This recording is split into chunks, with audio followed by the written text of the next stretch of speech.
Alors là, par contre, qu'est-ce que vous pensez que, quand même, il vient de l'armée où il avait Moubarak, où il y a eu des rumeurs que c'était lui qui a lancé des attentats contre les églises coptes. On va même dans la politique étrangère avec les Wahhabis, qui c'est l'Arabie Saoudite où il intervient au Yémen.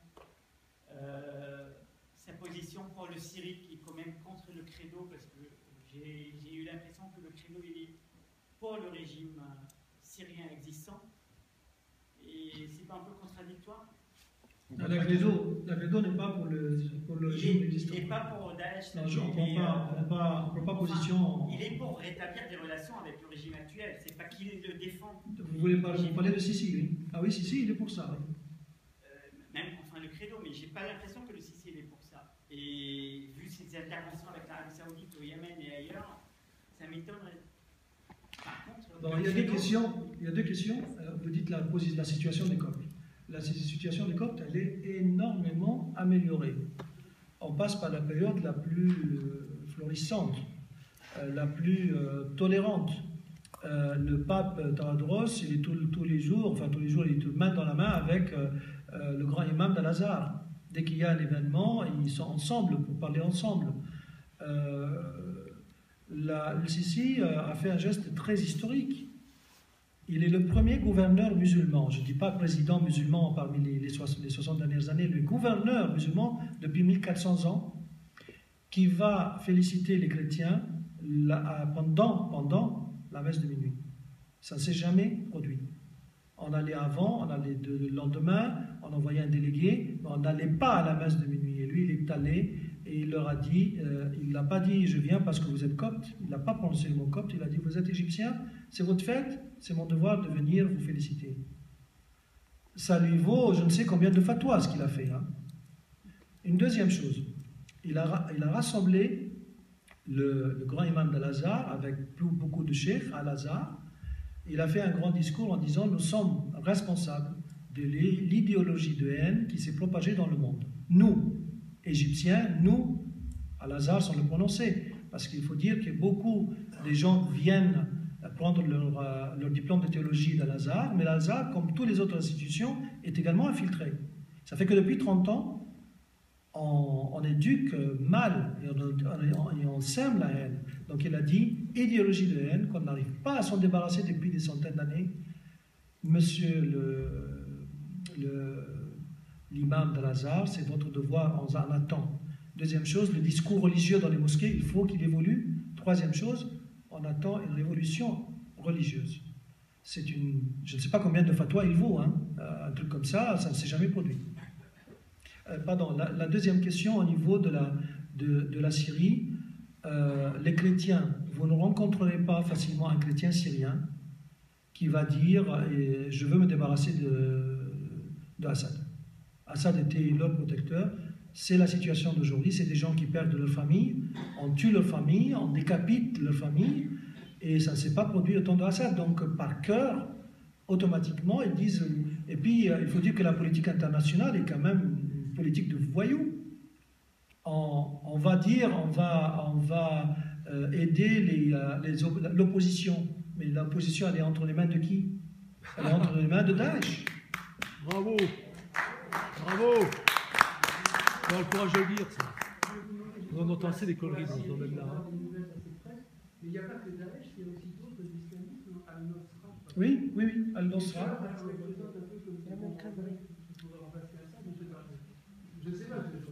Non, c'est vrai. Il y a Al-Nosra qui a été, même avec l'Arabie Saoudite a changé de position parce que avec l'ancien roi, elle soutenait les frères musulmans pendant des années, au temps de Moubarak.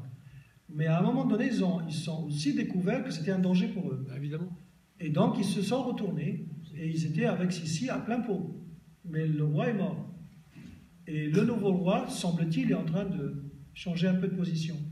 Mais l'Arabie Saoudite a contribué à la création d'Al-Nosra. Al-Nosra, Beth el-Maqdas, Boko Haram, machin, c'est la même chose, on ne change que de nom, hein, que le nom. J'ai compris que la Turquie n'avait pas d'arrière à Al-Nosra, mais je sais pas. Alors, on a dit une seule question, je réponds quand même. Allez, exceptionnellement, mais après on repassera sur le rythme d'une seule question, s'il vous plaît. Merci. La Turquie, on a fait une manifestation la veille de cette conférence internationale que Laurent Fabius a faite, à laquelle, il faut le dire, il n'y avait que la Credo comme association qui a participé en tant qu'observateur. Donc notre président Patrick Karam y était. Et on a fait une manifestation devant l'ambassade de la Turquie pour dénoncer le double jeu. Parce qu'ils disaient on fait la guerre contre Daesh et en réalité ils bombardaient les Kurdes qui eux font la guerre contre Daesh. Donc, et puis alors l'Occident, alors en plus ils ont eu 6 milliards d'euros en l'espace de 10 ans, 6 milliards pour la préadhésion à l'Union européenne. Donc on leur paye les sous et puis ils sont en train de jouer avec nous. Donc il faut quand même dire stop le double jeu. La vidéo est sur YouTube. Une autre question? Pas de question? Monsieur, pardon. Si vous pouvez parler un petit peu plus fort, s'il vous plaît. Compte tenu du fait que vous expliquez que Daesh est très minoritaire en nombre, les frères musulmans d'Égypte et ailleurs, je me demande pourquoi les monarchies du Golfe qui sont si riches ne sont pas d'accord pour s'attaquer sérieusement à Daesh avec l'argent qu'ils ont, l'appui américain en armes et tout ça. Normalement, ils devraient faire bouger de Daesh. Et pourquoi est-ce que ça ne marche pas? Les Qataris, je répète la question, puisqu'il y a de l'argent dans les pays du Golfe, pourquoi tout simplement ils ne dépensent pas pour se débarrasser de Daesh? C'est bien ça? Les pays du Golfe, Qatar, c'est clair. Qatar, il est pro-islamiste. Il le dit clairement. La chaîne El Gizira, j'ai entendu une interview de son président, il a dit il fallait qu'on prenne une décision, et bien nous, on est avec les islamistes. C'est clair. Donc tout ce qu'il diffuse, les mensonges qu'il diffuse, c'est une position pro-islamiste. Donc Qatar, il est clair. Qatar-Turquie. En Égypte aujourd'hui, ce qu'on ne supporte plus en tant que soutien aux islamistes, c'est la Turquie et le Qatar. Vous demandez à la majorité des Égyptiens, ils disent on en a marre. L'Arabie Saoudite, il faut dire que le salafisme et le wahhabisme y est. Il est venu de là. Pas au niveau du royaume, du roi, etc., et du pouvoir, mais il y a des gens, vous savez, il suffit de 2 ou 3 milliardaires, et puis hop, on diffuse. Donc pourquoi l'Arabie ne met pas tout l'argent? L'Arabie a aidé l'Égypte, et j'espère qu'elle continuera à l'aider avec quelques milliards, et ça permet aussi de faire un contrat pour les Rafales en France. Bon, c'est bien pour la France. Monsieur, on va. Excusez-moi, vous avez évoqué par 2 fois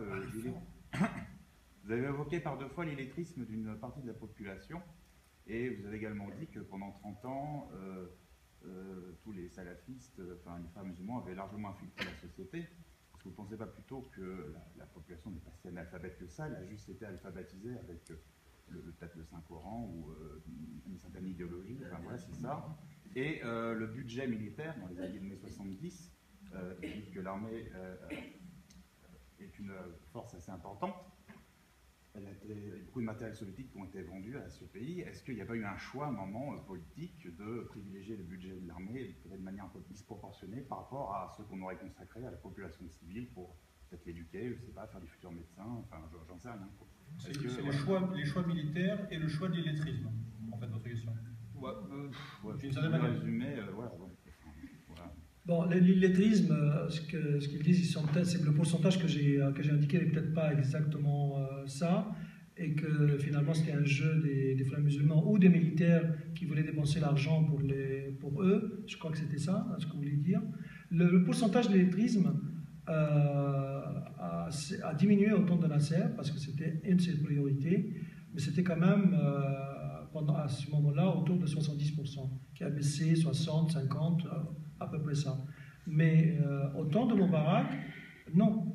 Il faut dire que la population est passée de 25 millions à 90 millions en l'espace de 50 ans. Donc il faut suivre au niveau de l'éducation. Mais le pourcentage de l'illettrisme est bien noté que c'est autour de 50% aujourd'hui. C'est très facile de manipuler les gens à des analphabètes. Oui, très facile. Mais je ne pense pas que ce soit une position stratégique de l'armée pour prendre des sous et les mettre dans l'éducation.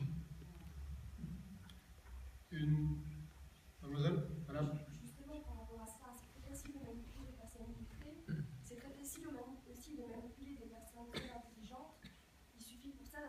personnalité pathologique. Et en fait, ce que je trouve bizarre, et peut-être que je suis la seule à le penser, c'est que beaucoup d'imams ont une personnalité, excusez-moi, de gourou, de secte, ce côté manipulateur, destructeur de l'autre. Et en fait, ces patients, c'est juste une indication d'hospitalisation d'office.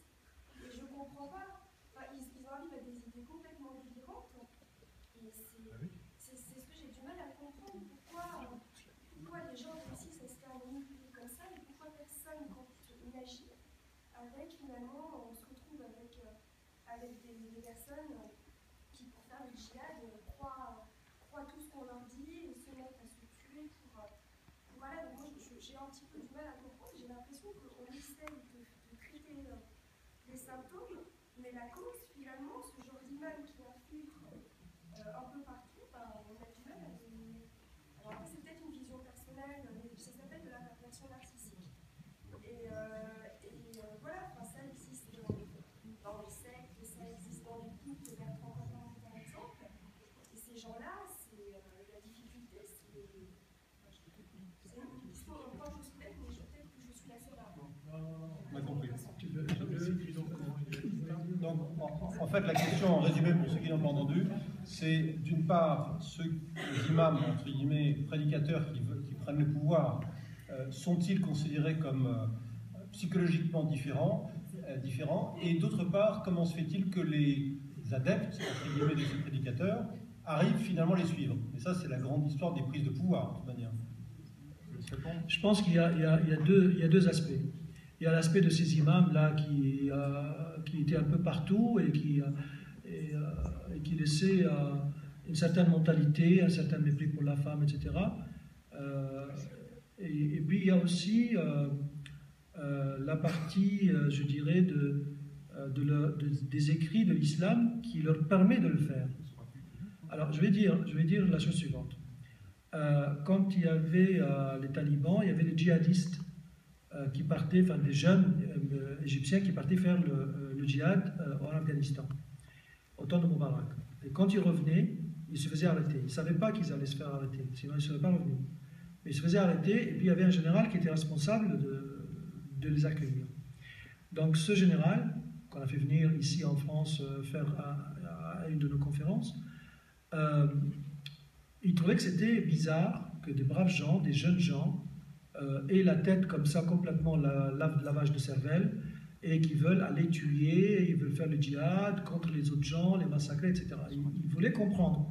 Du coup, il s'est versé dans les écrits, dans les documents qui sont enseignés à l'Azhar, qui sont enseignés à l'école, et il est venu à Paris, de toute façon il n'y a rien à cacher parce qu'il est à la télévision, il a fait 400 programmes à la télévision. Et il a même ramené à l'Azhar au tribunal. Bon, c'était avant, c'était 2008-2009, pour l'instant c'est plutôt une attitude où on demande à l'Azhar de faire un peu d'effort pour que tous ces écrits-là soient modifiés, que tout le programme éducatif dans les écoles publiques soit bien nettoyé, bien vérifié, et qu'on n'enseigne aucun, je dirais, verset ou quelque chose qui va amener à la haine. Il y a la sourate 8 et 9. Hein. Pardon? Il y a la sourate 8 et 9, les deux sourates. Bon, je ne vais pas entrer dans les doctrines. Il y a ça, je pense qu'il y a un effort interne qu'ils font. Et que, vous savez, à l'Azhar, c'est quand même la plus haute autorité de l'islam sunnite. Elle a 10 siècles. Et elle est connue par les positions modérées. On dit wasati. L'islam wasati, c'est-à-dire, elle essaie toujours de prendre une position de neutralité. Donc son rôle, c'est de faire ça, c'est de travailler. Et de se débarrasser, s'il y a des extrémistes qui sont dedans, de s'en débarrasser. Une dernière question, peut-être pour respecter notre emploi du temps, notre timing. Madame ?